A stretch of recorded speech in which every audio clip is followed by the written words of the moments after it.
So, hello, welcome. Very nice to see you all, and thank you very much for coming in. In the tradition that I come from, we normally start with a few bits of Pali scripture. So, if you bear with me, I'm just going to say a few words, and then I'll say what they mean. So, it's a way of collecting ourselves. Namo tassa bhagavato arahato samma sambuddhassa appamano buddho appamano dhammo appamano sangho. So what does this mean? So this appamano buddho, appamano dhammo, appamano sangho. So it means the measureless Buddha, the measureless Dharma, and the measureless sangha. And although I don't know the scriptures very well, it's not been my real particular practice. These words have really resonated with me. That you can't really measure the Buddha, you can't really measure the Dhamma, and you can't really measure the Sangha. This is just, it's an intuitive feeling. So the type of talks that we give, I was trained in this monastery called Amaranatho Buddhist Monastery, which is from the Thai Forest Sangha.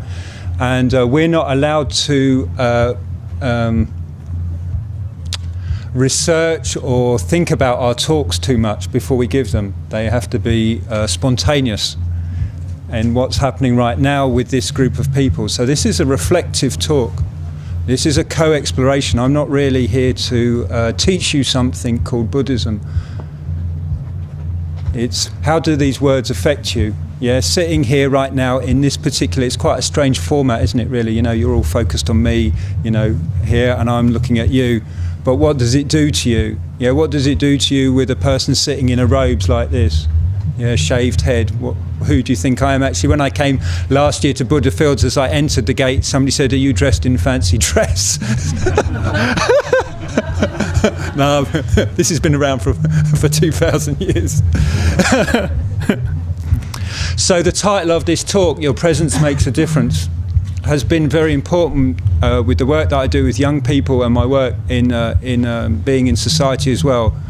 And last year I got invited to Malaysia to run a young person's retreat, and they're large retreats. There's 50 kids on them, and I went there by myself, and I said I would train up a group of local facilitators to run this camp. And I said, all you need to do really is just be present. And they said, "What's that?" And I thought, oh dear. But this sense of your presence makes a difference, that if you're really willing to be present with yourself, with other people, what a difference that makes to your life. And I try this practice all the time. You know, I travel around a lot, all around the country. I go into colleges and I train teachers how to run what we would call here contemplative dialogue with young people.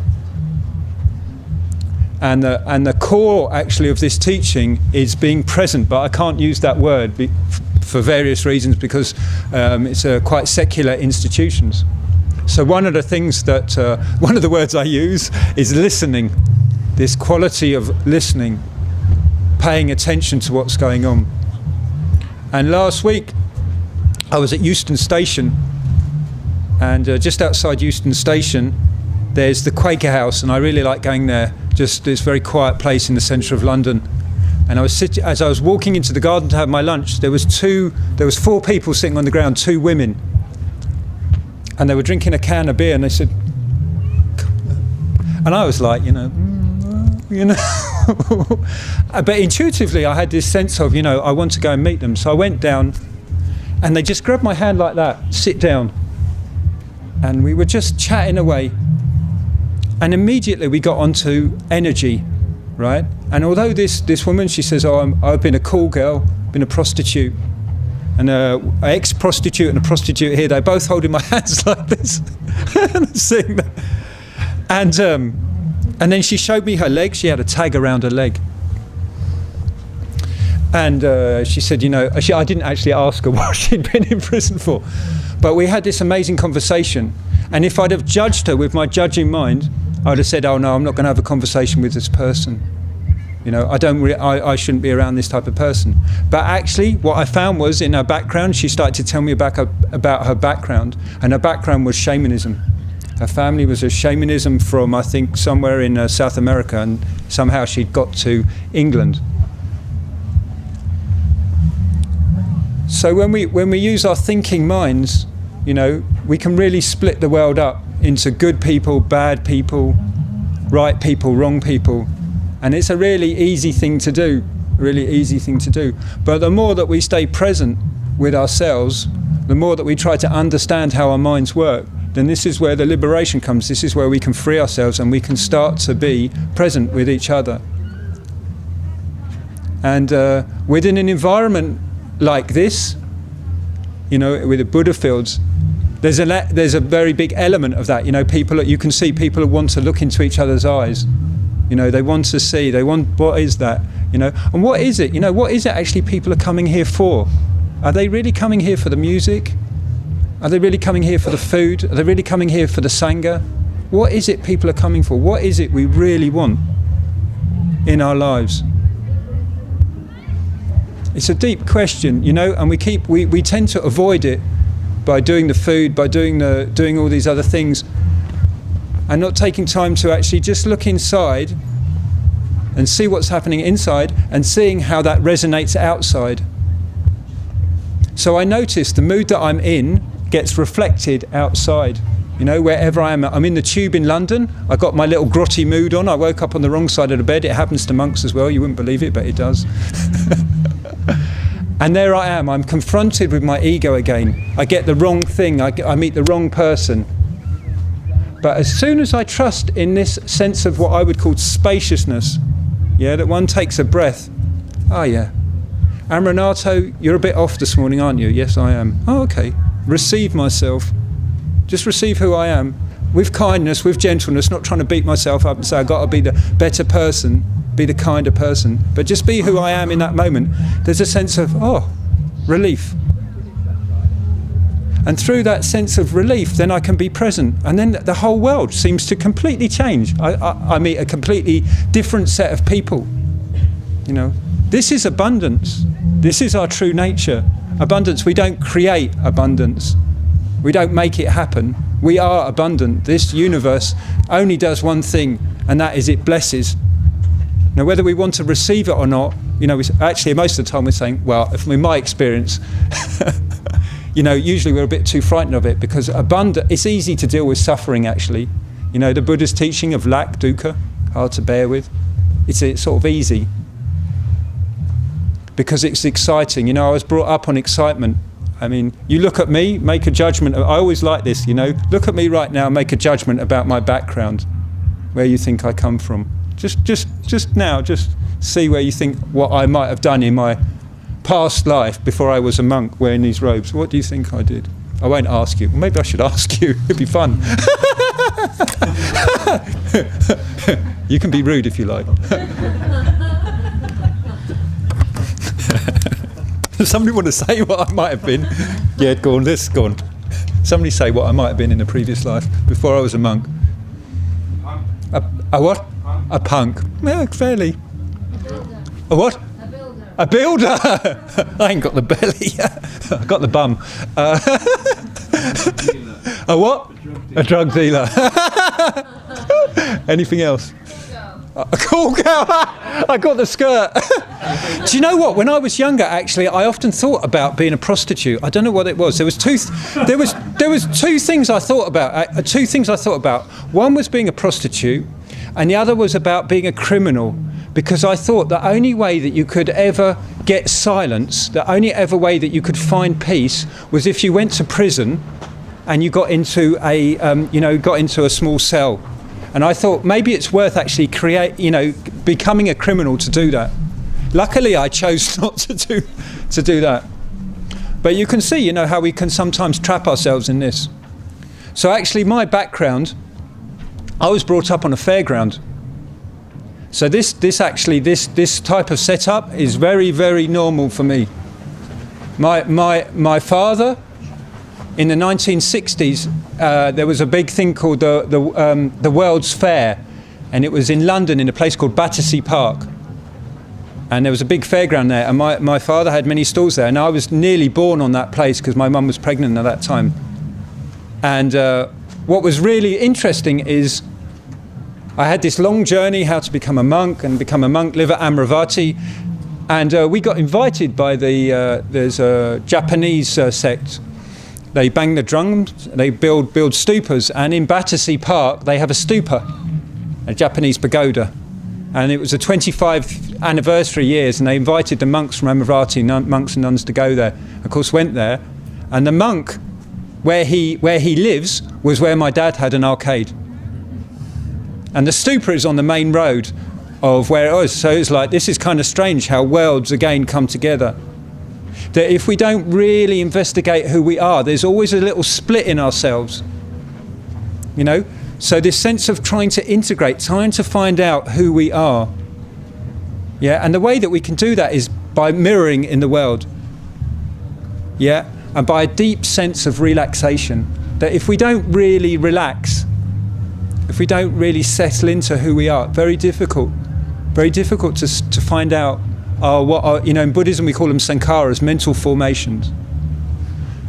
So after the years of effort and striving and really bashing with my meditation, actually there was this sense of, I've got to relax. Just relax, soften into it. And the monastic regime, in a way, helped me understand that is pace. Just slowing down, just slowing down, just slowing down. Okay, now time to go forward, time to go forward. And I did a retreat last year. I went to Malaysia after I did all these young people's retreats. I had a 3-week rest retreat, I call it, where actually I just looked after myself. I fluffed around on my computer. I did all my reorganizing. I got all my mind, got all the things, all the thoughts. I just got them all, wrote them down, really just allowed my mind. And then I went on retreat, so-called retreat. I did a month's solitary retreat in a forest, in South Malaysia. And the first 3 days I slept. That's what my body said to me. Even after all this rest, I just absolutely just slept and slept and slept and slept. And then there was just a point where it said, okay, now it's time to start. And so I started with this meditation. And I'm, you know, as a monk, you're used to a structure. You know, 4 o'clock in the morning, get up, meditate. 5, 6:30 chant, 7 o'clock breakfast. So you've got a structure. But when you're doing a solitary retreat, no structure. What do you do? Do you chant? Do you get up? Do you meditate? Do you walk? What do you do? So you have to start learning to listen in. What is it that your body needs right now? Is it needs to do walking? Does it need to do sitting? Do you need to read a piece of scripture? Do you need to look at a thought? Is there been a habit? Has there been a thought that keeps recurring? Because we have all this wonderful practice, you know, this awareness practice is so beautiful, it's so tangible, and it's such a relief. But sometimes when those thoughts keep coming around, what to do with them, right? Yeah, we can observe them, but we also have a choice to change them. So sometimes I would sit down and I'd look at these thoughts. And what I really noticed was that actually for me, the Buddha Dharma, awareness, the path, actually unfolds in front of me. It's a sort of like, it's like here. And if I align myself, I mean, language is very limited, I know that, you know, so it's a bit tricky to say about these things. But if we actually align ourselves in this sort of way, where there's a oneness with whatever's going on in front of us, then there's just this sense of presence. There's no struggle. There's just, I'm present with this. That means I'm present with my naff mood. I'm present with my high energy. I'm present with my tiredness. I'm present with my craving for food. You know, I was in a really lovely place. And when I go on retreat, I do not like to speak to anybody. I don't want to know about your, you know, the stories or give blessings or how wonderful your life. I don't, you know, you can all clear off. So when I'm on retreat, that's it. And there was one person there who actually offered to cook me food, which was very lovely. But there was a sense of interaction. And there was this sense of sort of mothering. And it really irritated me after about 5 or 6 days. I was thinking, I don't want this even, you know. And the thing was, this woman's cooking me food, so what can I do? You know, I'm a beggar. So I had to look at the thought. I had to look at, what is it? What is it in myself? Why am I irritated by that thought? So I just sat down with it, looked at it. Oh yeah, I've been doing that game a lot. You know, I've been playing that game with my mother for many, many years.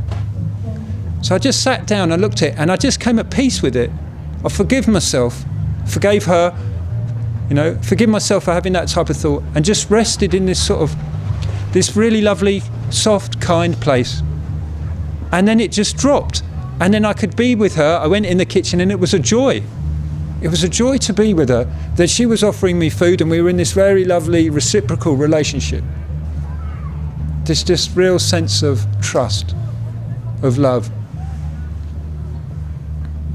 So I went on this retreat and it was going really lovely and, all this sort of stuff. And then the mosquitoes, this is a mosquito area, and the mosquitoes started coming in and beep, beep, and they're biting me all the time. And then I start to panic. Oh no, I'm going to get malaria. I'm going to get dengue fever. The whole mind just starts playing overtime. So I stick all my labels, all the stuff on my body and all this sort of stuff. And they're still biting me. And then I started to get into a calm period, just sitting there meditation, as you do, like that. Samadhi practice. Oh, so lovely. Straighten up. Oh, no. Anyway, so sitting there, it's all calm. No mosquitoes anymore. And I just realised, as you calm down, the mosquitoes are not interested in anymore. So I started to even learning from the mosquitoes. The mosquitoes were saying, Amaranatho, don't get angry. Watch the emotions. Thank you very much, mosquitoes. So after that, I started using that. And then there's also the calmness comes into the practice again. And then a couple of weeks after that, this was a month's retreat, and I was about 3 weeks in. And by that time, I was getting a little bit restless, And it started to rain. I've been in a lot of different countries and I've seen it rain and rain and rain and rain, but I've never seen rain like this. I mean, it rained and it rained and it rained. 24 hours a day it rained like buckets. And at first I thought, it's fine, fine, it'll just roll off. Then second day, rain. Third day, rain, and it still hadn't stopped raining. And I was thinking it's coming up. And my huts, they're called kuti, they're on stilts. So they're quite hot, and the water was coming underneath the hut. And my mobile phone had broken. And I was at the back of this plantation, and I was thinking, it's going to flood. I'm going to be swept away down to the river. I'm going to be sitting on top of the hut. They're going to rescue me with a helicopter. It's going to be in a newspaper, and I didn't tell my mum. And I got in this scenario, I got in this fear scenario, anxiety scenario. The anxiety where you start going, and I was all like that, and I was thinking, oh my God, I've done 15 years practice and all this sort of stuff, and I'm back to square one again. But this is the nature of mind, isn't it? It's nature reality, nature responding to these situations. We have a fear response. It's what the body does. So I respected that, but actually it wouldn't calm down. And I kept winding myself up in more and more loops, tightening until the mind, when it gets really, really tight, it's a bit like this room. You throw one of these sort of, those rubber balls, you sort of throw it on the thing, it hits the ceiling, and then it goes down, and then it hits that side, and then it goes up, and and it's just going, and that's my mind. This object in my mind is going bang and bang and bang and up and down and bang and bang and bang and up and down. And I realised it's ridiculous, I'm just winding myself up. I'm winding myself up for no reason. So again, I just made a really strong determination to myself. I said, Amaranatho, sit down and do not move. Just do not move and watch this mind. And as I sat down, the mind didn't know what to do. It didn't know what to do because the ego doesn't know what to do in that state, right? The ego, it is trying to track objects. It only knows about thoughts, feelings, emotions. It only knows about those things. It doesn't know any difference. So when it's got a thought bounding around like that, it just keeps trying to follow it. It's trying to track it. It's trying to know what it is.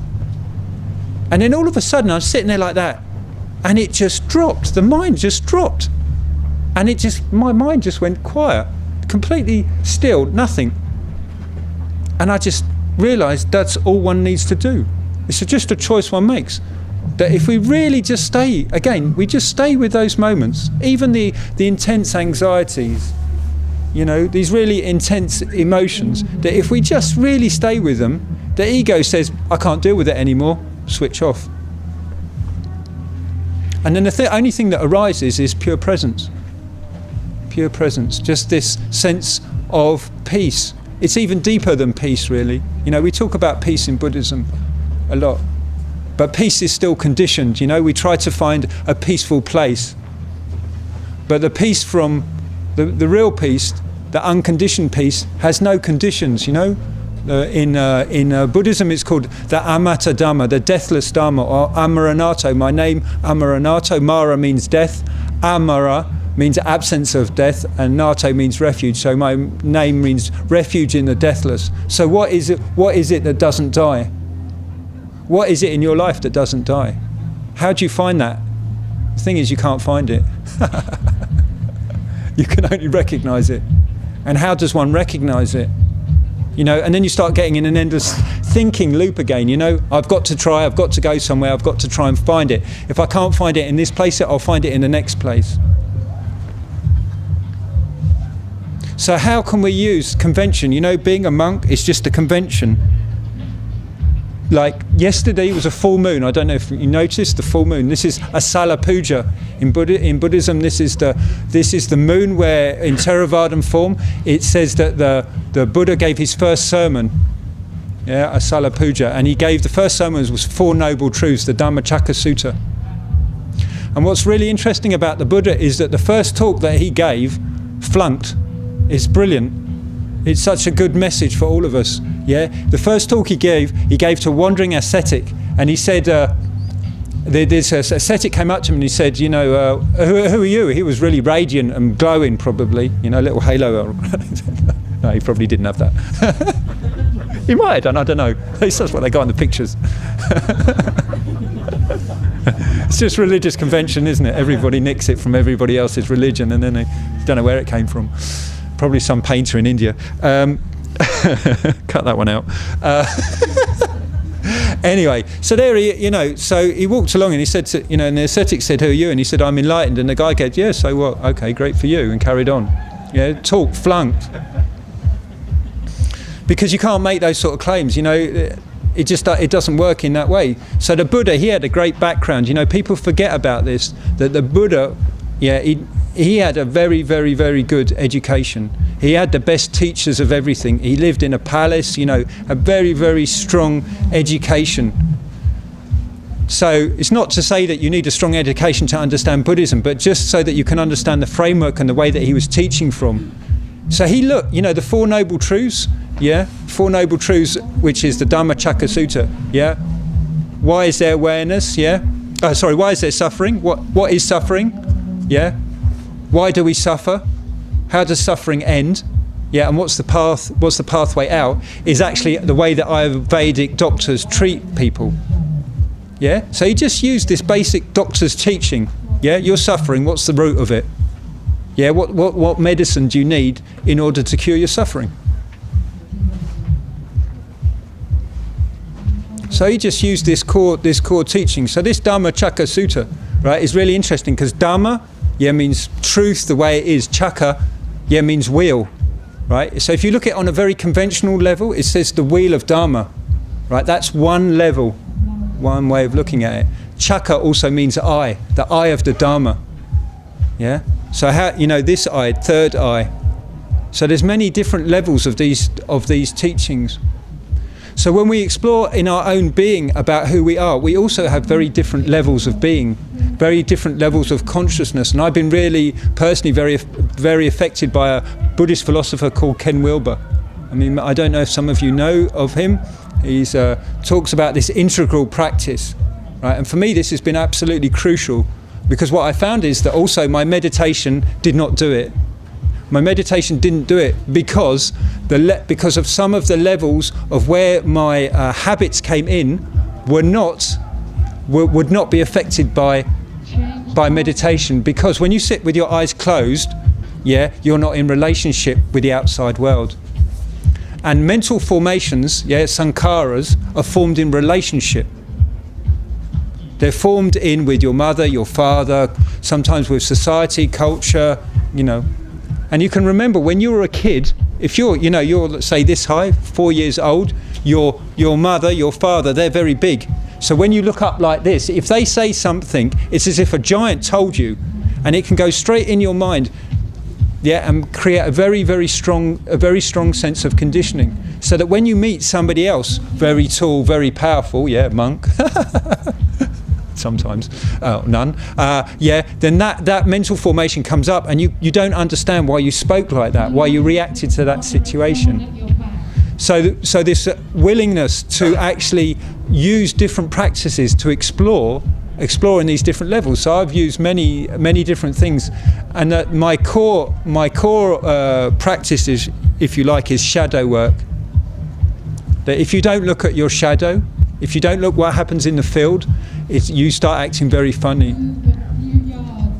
Yeah. So whatever you do, so you can say, your presence makes a difference. You create a talk like this, and then what you do is you get completely the opposite. You can have that there's no presence in the room. Yeah, that it doesn't make a difference, because that's what happens with shadow stuff. Anything that you're not willing to see, you put in a nice bag behind you. You've got a really big bag, you carry it around for the rest of your life, and you wonder why you feel really heavy, and you feel a bit lopsided, and you go into go into these situations, and you keep getting this wrong message. You're going in for one message, you're going into this situation to feel love and opened up, and actually what happens is you come and you feel closed and shut down. Why is that? So this is part of this shadow work, and it just takes the willingness. It takes the willingness to acknowledge it. So if you bring your presence, your awareness, this is, in a way, this is why the Buddha first really pointed towards awareness first. That if you first get a grip on awareness, you can use it in any way you want.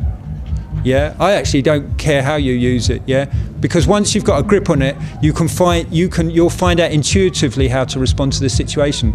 And really, for what I'm saying here, I'm saying trust yourself, trust your intuitive response to it, and you'll know whether it's right or wrong. Because usually, what happens is we override it. We get in a situation, we know actually intuitive completely what to do, and then we say, no, I think we'll do the opposite thing. Why do we do that? Because in society right now, and it's been this way for some time, is that questioning is not allowed. I really notice this right now with young people. They're not allowed to question. I love questions. I love to be challenged on all levels for me, because then I can see a bit more of myself. I can really learn what's that about. So how to use, this is an old convention. For me, I call this it's a spiritual technology. This robe is a piece of spiritual technology. When I look down and look at it, I think, 2,500 year olds. What does it mean? Does it just mean I'm a monk? Or does it remind me at the time of the Buddha was like this? Yeah? What was he doing? How was he acting? WWTBD, what would the Buddha do? What would the Buddha do in a situation? And it just gives me a bit, you might have seen me walking around, I have it over both shoulders. The reason we have it over both shoulders is that so this arm can't respond to a situation.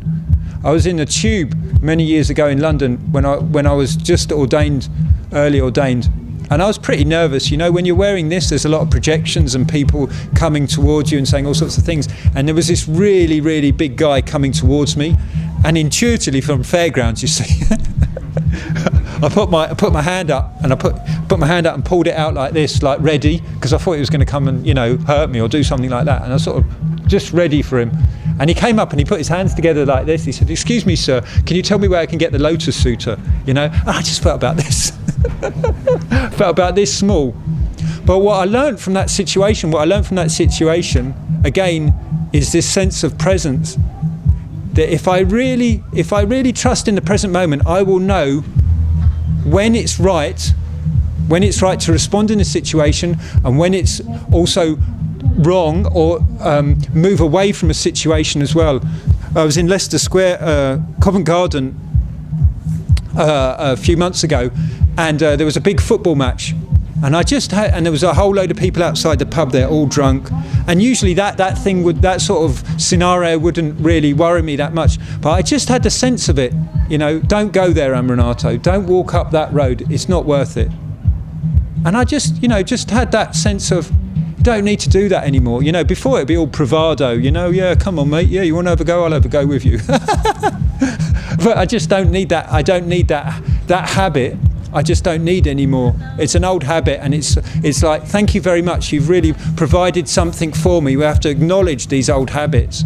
you know, because they're survival patterns. They get you to a point, but then it's time to let them go, you know, and then you say, yeah, thank you, that's a great gift, you know, and it's time to put it down. I don't need to act like that anymore, you know, because with this sense of presence, awareness, life just becomes a flow, you know. It's just a flow. I just walk around here, I meet people, situations happen, and just see what happens. Don't come up with an agenda. As soon as I come up with an agenda, you know, it never works. You know, walk down there, think, oh, I'll get a cup of tea, and I'm walking around the field for 10 laps. And as soon as I put that down, a cup of tea comes. You know, it's really interesting, you know, because I use this, I didn't bring it with me, I should have brought it with me. I have a begging bowl. I go out in the street begging. And when I went to Malaysia, I asked them, could I go begging in Malaysia? You know, could I go begging in this local town? And they said, yeah, sure. If you just go down here, go down there, you'll get to a marketplace and you can walk around there. I said, oh, that's really good. I'll do that tomorrow. Excuse me. So the next day I set out from this place, the first time in Asia where I've really, really begged. And I was walking down this road, and I left and right. And as I walked down the road, I see two other monks, two Asian monks.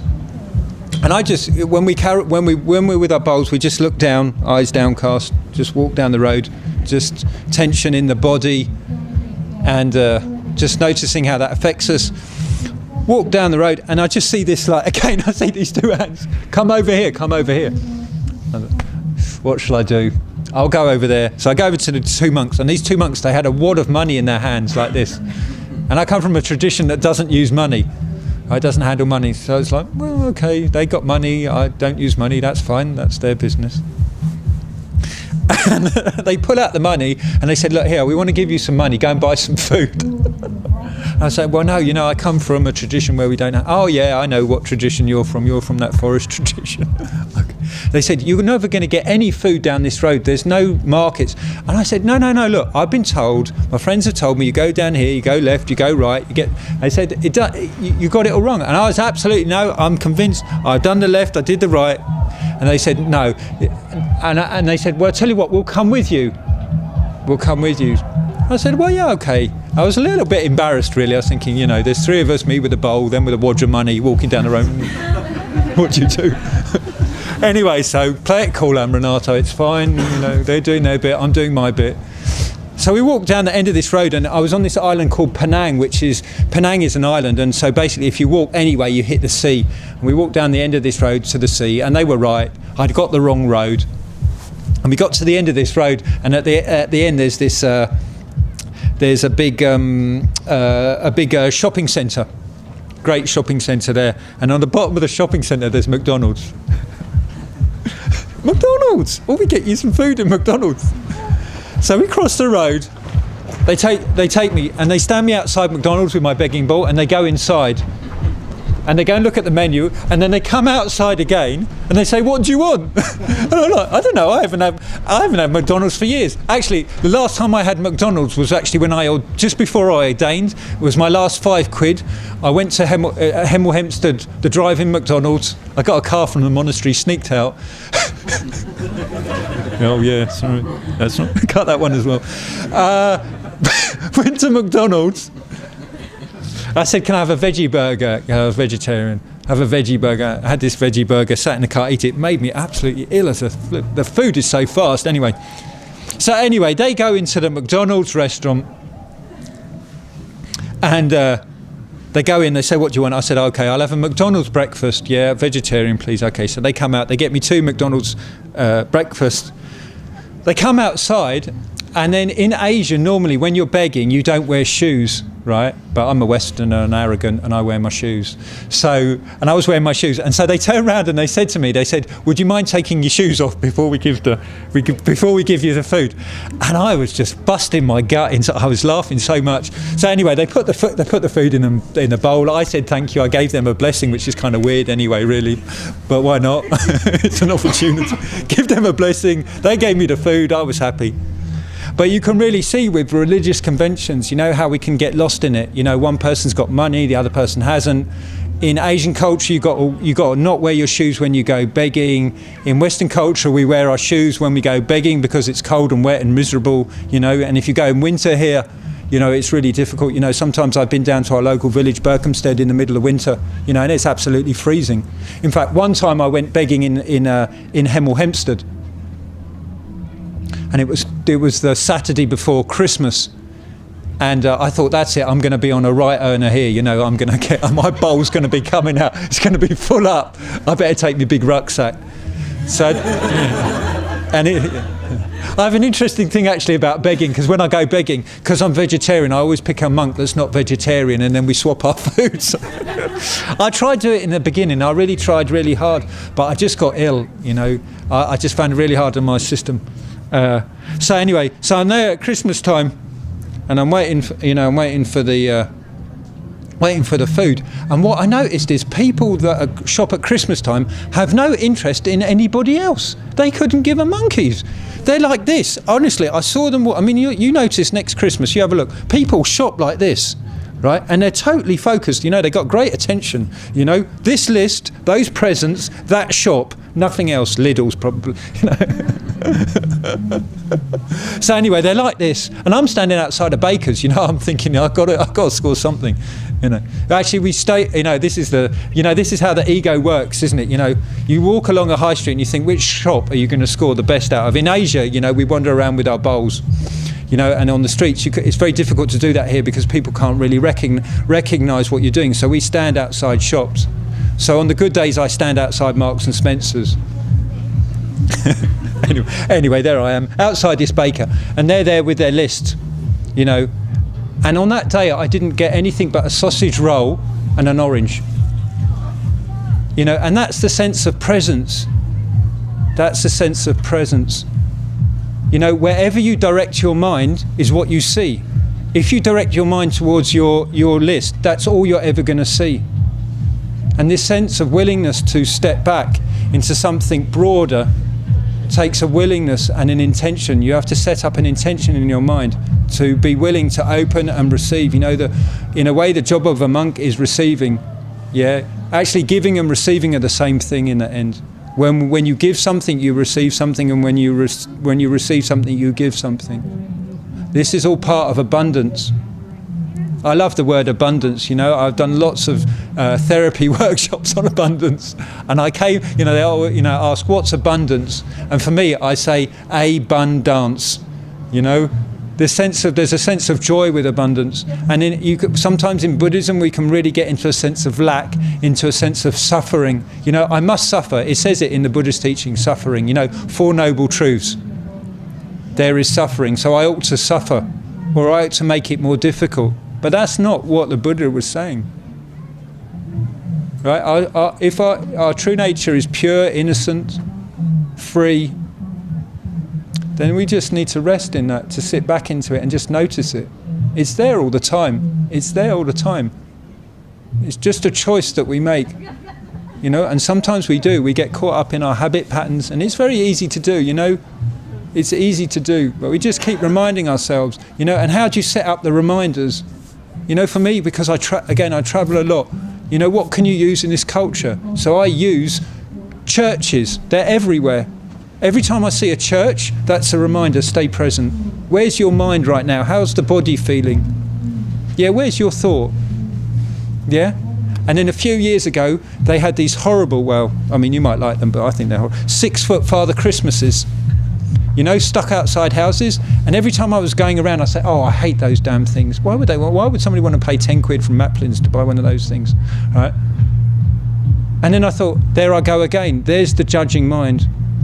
There's the mind that says that's wrong, that's not good enough, they're not spiritual, la la la, all that sort of stuff. And then I just step back, and I'm with that thought again. I just align myself with that thought. And there it is, there's presence. And it just opens up. You know, we talk about people being insane, being, you know, those that listen to their voices. I don't think that's true. I think real sanity is a person that does listen to their voices. Don't react to them, but you really get to know your voices. Really get to know, you know, is it mother? Is it father? You know, and from a classical, you know, from a very classical point of Buddha, you know, from Buddhism, you've got the ABC approach. Yeah, which is really useful. You can place your practice within that framework, right? But sometimes we really need to find what's called upaya, skillful means of transforming our suffering, especially in the West, because our education system is based on discrimination. It's based on discrimination. Buddhism is based on discriminative wisdom. Discriminative wisdom. It's a different quality. So you can take your analytical mind and apply it to Buddhism. Yeah, apply it to being aware. Yeah, and when I use the word aware, when I use awareness, just so we're all clear on it, when I say awareness, I mean being aware of being aware. Right? We can all be aware of our hand. Yeah, that's easy. Right? But what I mean is being aware of being aware. So I've done many different types of meditation over the years, but my main practice now is I use this thing called Brahmanada, which Ajahn Sumedho teaches. It's called the sound of silence. So even right now, I hear this sound. So I hear the music over there, I hear the silence in this room, and there's this sort of cosmic vibration tone. And when I rest in this, I know that I'm relaxed and open. Yeah, and I can't create this sound. I can't set it up with the right conditions. I just have to sit back. You know, it's not a physical sitting back, it's just this sense of, what's that like right now? And I can receive all the energy, all this big energy coming across, people getting excited, all that sort of stuff, fine. There's no problems whatsoever. People are just doing what they need. You know, rather than saying, that's not Buddhism, this is Buddhism, all that sort of stuff, right? Rather than just, everybody just is getting what they need. And there's a sense of perfection about it. You know, as soon as our minds move into the, you know, this is right, that's wrong, it's really prevalent in the Buddhist world. You know, I felt like coming here today, it's like a sense of competition. You know, who's the better Dharma teacher, or which tradition is better than the next, or one's got it and one hasn't got it. But I mean, this is really loaded of, you know, in Buddhism, Sakya Ditti, wrong view. It's not one is better than the other. It's trying to find out what one needs. What is it one needs to find wholeness in the life, to have all your energy. Right? I want all my energy. I want to be totally alive in this moment, not be wild. You know, I can be wild. I can do all that business as well if you want. You know, in the retreats that I run now, we do 5 rhythms and all that sort of stuff. Yeah, I have no problem with movement, using your body, therapy. Yeah, as long as one doesn't get caught up in the ego again. You know, I'm something better, or I'm a better therapist, or you know, or I've got to cure every flipping, you know, trait in my mind. That's not what I'm saying.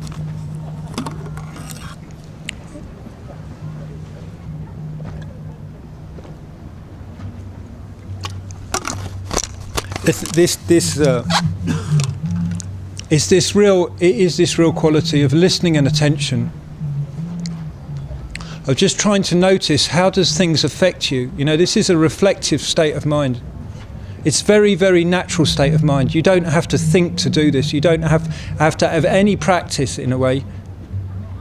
It's just a willingness to stay open. Yeah, whatever, there is no situation that you can't learn from. Every situation, if you're willing just to stay with it, there's a nugget in there. And there's a bit of your self coming back to you and saying, thank you, I want that bit back. I want that bit back, I want that bit back. It's not a sense of desire, it's a sense of knowing. Yeah? Another way of saying awareness is this knowing, that you really know conditions. Yeah, you don't need to know every set of conditions. You just need to know that when things come together, it gets complex. when you just see them as they are, it's very simple. So notice you can observe high degrees of complexity. If you look at the stars at night, maybe if the clouds were clear tonight, you looked at the stars, there's a lot of complexity there. We have no idea how it works. We have no idea about the rest of the universe out there, but we can be aware of it. That's a very simple observation. That awareness is very simple. If we get into the stars and how they're connected, and black holes and quantum energy and I don't know, all the funky words that they're using right now, you start to get a headache. And it's even enjoyable. I have a scientific background, you know. I love all that sort of stuff. I also am a techie, and I love computers, and you know, I use an Apple Mac, as all spiritual people do. It's true. I've tested it out. I've been Tiruvannamalai in India. I saw nobody with a PC. Everybody using a Mac. It's really, actually, you know, it's also the conditioned world. You really see this. I take my Mac into a meeting. I don't even need to open the lid. They all go, wow, oh, isn't that sexy? It's how the mind works, isn't it? You know, and it's how we're manipulated. Next time you go into Marks and Spencer's, have a look on the floor. There's a white line on the floor, a white corridor on the floor. Yeah, notice that they put, as you go in, the special offers. Right, go back there a week later, they put them 5 rows back, right, with the white line. So what they do is they're just enticing you. They got, you know, they have educational psychologists set this all up. It's a manipulation. But when you're aware of the manipulation, you can't play that game anymore.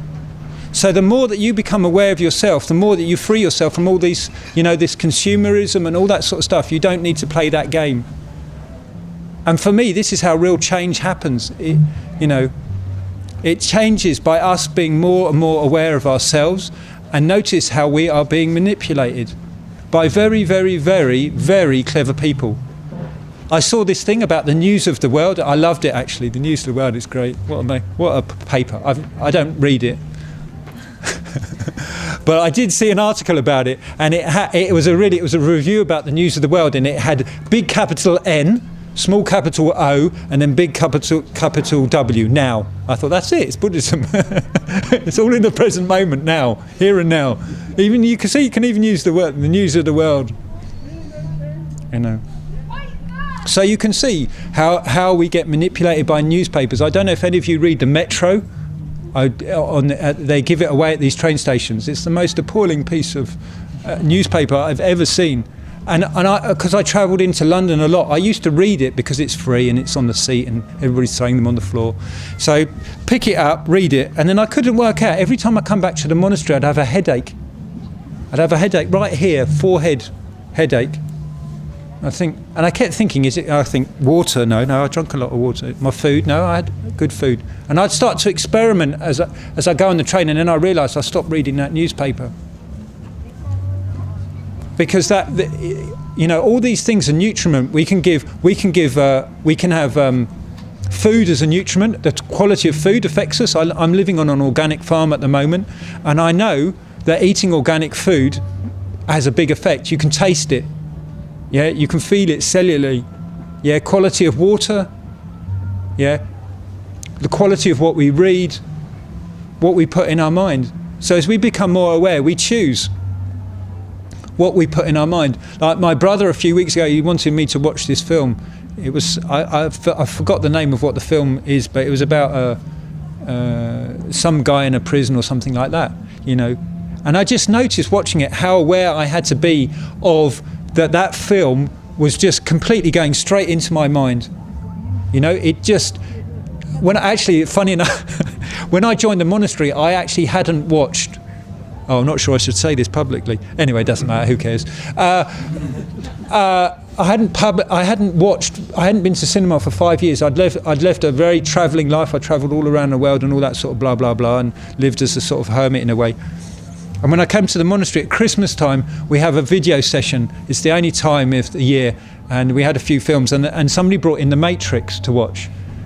So I watched The Matrix. I was not well for a week.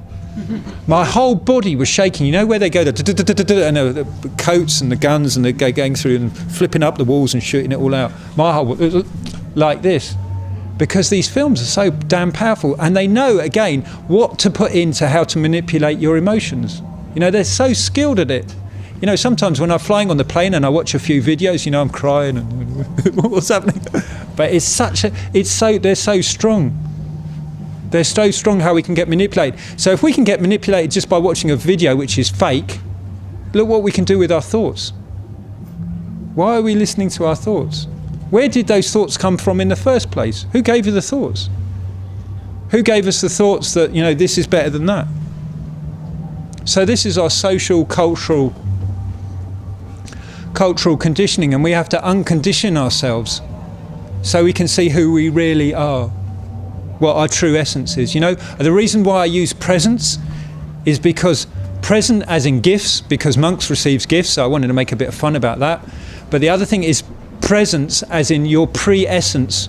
What are you before your essence? That's awareness. Before you've had that thought, before who you thought you were, who are you then? It's only 3 steps away, I tell you. Just go and find any baby here. Go and find a baby and look at them in their eyes. What is it that you see in them? Why does everybody go, ooh, ah? Anybody, half crazy, they still go, ooh. Yeah. Because you know what the bottom line in a lot of this stuff is? We just want our love received. We just want our love received. If you look at a lot of the psychology now, basically we're doing whatever we're trying to do, all sorts of messing around. Messing around because we want our love received. Yeah? Not sexual love, not tantric love, but just our love. Because as a baby we are love. There's nothing else that we can do other than love. Unless you've had a really, very troubled background, or maybe even with that, still there's a sense of love. So babies just emanate love, and all they want is their love received. If they don't get it, that's what happens. That's why there's problems. So this sense of being present with one another is, can you receive another person's love? Can you really just be with them, whatever their expression is? Sometimes it's like go away. I have to be careful because it's recorded. But they want to tell you to go away, or they don't like you. Sometimes I get this. In the early days when I was a monk, all the time actually. In the posh areas they call you Gandhi. In the poor areas they call you Hare Krishna, right? And so when I'm when I'm called Gandhi, I think, whoa, that's really cool. I even got the glasses. And in the poor areas, Hare Krishna, I don't know about that. And then I just thought, Hare Krishna, what does that mean? That means a blessing. They are saying, thank you very much for being here. Well, isn't that cool? So even when they think that they're slagging you off, actually they're just saying blessing. It's just a choice, isn't it? You can just turn it around. I was once in the middle in a train station in London, and we were all with football people, and the whole place erupted into Hare Krishna. It was so cool, I tell you. They were all taking the mick, but I just thought, wow, I'm in heaven. Everybody's saying Hare Krishna. So really, this is sort of an encouragement to self-explore, and the only piece of scripture really that I've really used it in as a reminder for myself is called the Mulla. I don't know the scriptures very well, but there's one sutta called the Mulla Sutta, which is the root sutra, and it's very simple. It says everything starts off with desire or interest. Yeah. What moves that interest is attention. Yeah. So we have a desire, we focus on the attention, and then we have contact, we meet it. Then we have a feeling arises in the body, and then consciousness comes in, sense consciousness. Yeah. But when we have mindfulness, when we're aware of what's going on, then we get understanding. But at the core of that desire is deliverance. And that's all I've used in my practice. That's all I've used. That in every object, everything that we meet, there's this core of deliverance, this core of truth, of enlightenment. Enlightenment's made out to be some big thing that nobody can attain and all that sort of nonsense. Don't believe that. Don't believe that at all. Full enlightenment, I don't know about, right? But everybody has had a taste of what enlightenment is at some point in their life. I see it with teenagers all the time. Yeah, they don't have the language to describe it, but they've tasted it. Ajahn Buddhadasa, a very famous monk from Thailand, right? He called it small nibbanas. That we all have these touches, these small tastes of it. Yeah, this is what keeps us going. So don't put down your experiences of think, oh, well, it wasn't that or whatever.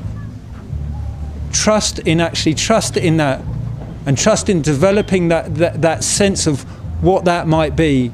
Yeah, not on a thinking level, not on a I'm going to become a better spiritual person than somebody else and then get the website and the book and all that blah blah blah, t-shirts and nice cards. But actually just trust in your own experience of what that might be, and in your own expression of it. Because for me, enlightenment is evolving. The truth will always be the same, yeah, but the expression of it will be very different. And personally, I think we're at a very crucial time in history about this. That actually that there's many more of us that are awakening to this potential. And it's just this sense of remembering and paying attention and putting that as value in your life. I mean, I'm sure a lot of you already considered that, but really to really make that important. And then find out the tools that you need to reclaim all your fragmented selves. Because in the West, we are pretty fragmented, partly to do with family life. You know, that early on we didn't have a real strong sense of family and that sort of stuff. To really reclaim, and this is not a sense of, I'm some screwed up person, I'm never going to get it, because even we can be aware of that. It's just the sense of the power of the truth can come through much clearer as we heal these parts in ourselves, as we heal these fragmented bits. Whatever our background is. My background, I have a Jewish background, and I said stuff all that when I was about 14 or 15, as most teenagers do. But now I run Jewish Buddhist retreats. Kind of strange, really. But it's an offering back to the Jewish community, and it's also a way of me integrating that part of my Jewishness. And what I found for myself is that there's a part of me that really needs that. Yeah, I'm not trying to confuse traditions. I know very clearly Buddhist monk has a sort of, if you like, identity. But I know that I'm made up of these very different things. Yeah, I have a fairground background. I can smell a diesel radiator and get a generator and get bliss. Because that's how my childhood was. I'm very good at putting up marquees. I'm very good at dealing with chaos. Yeah, I don't have any problem with chaos at all. I can do many different things. I'm not saying to brag, I'm not trying to show off here. I'm trying to say that this is my personality, that's all. It's just my personality. You've all got different personalities. Investigate what they are. Investigate your background. It's a great opportunity, it's a privilege. Take it as a privilege to explore who you are and allow all those parts in. It's a blessing. It's a real blessing. And as as the more of the presence comes into you, then it's a blessing for everybody else. It's an absolute blessing. And then when you're in that field, then that's really sangha. And Thich Nhat Hanh says this, but I really like it. He says the next Buddha is sangha. And I think that's true. I think the sense of another person coming down and saving us all, maybe not so true. I think that we have to do it together, and that we have to work out our own liberation and help each other. And that's not about, this is an ongoing dialogue for me right now. So this is a I'm not saying this as I know, but my sense of it is that we have to start, monks, nuns, lay people, we have to work together. It's not that I know everything, and it's not that you know everything, but by us coming together and offering each other presence, that's where it transforms, at that meeting place. If we really offer our presence to each other and receive each other with kindness and love, and sometimes clear boundaries, which we all have to work on, then it's an absolute gift. It really is an absolute gift. I don't know what the time is actually. Oh my gosh, I've spoken for an hour. That's unbelievable. Okay, I want to just. We can have some questions or something like that. But I want to read a couple of poems. I'm 43, and at 40 your mind goes a bit, and you get interested in younger girls, and you get and also you like poetry. So as I don't have an option for the second one, I do the first one. Oh, no, sorry.